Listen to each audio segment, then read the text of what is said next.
नमस्कार मंडळी. आज ज्या मी हॉटेलमध्ये बसलेलो आहे त्याचं नाव आहे हॉटेल सावली. महाराष्ट्र चेकपोस्टच्या थोड्या पुढे बांदा जो नाका आहे, बांदा बस स्टॉप आहे, त्याच्यामध्ये 1 किलोमीटर पुढे हे हॉटेल आहे. जर तुम्हाला घावणी कोकणी पदार्थ म्हणजे मी वाचून दाखवतो, माझ्याकडे मेन घावणी, मिसळ, रसघावणी, शिरवाळे, नारळाच्या दुधात जी शेव बनवून घेतात, शिरवाळे कोकणी आयटम आहे, कोकणी खूप फेमस आयटम आहे. ते जर तुम्हाला खायचं असेल आणि तुम्ही सावंतवाडीच्या परिसरात असाल किंवा सावंतवाडीवरून गोव्याला जायत असाल तर या हॉटेलमध्ये नक्कीच भेट द्या.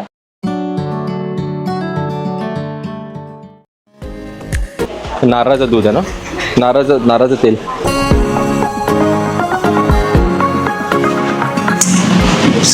घावणे पीठ, वडेपीठ, मालवणी वडेपीठ,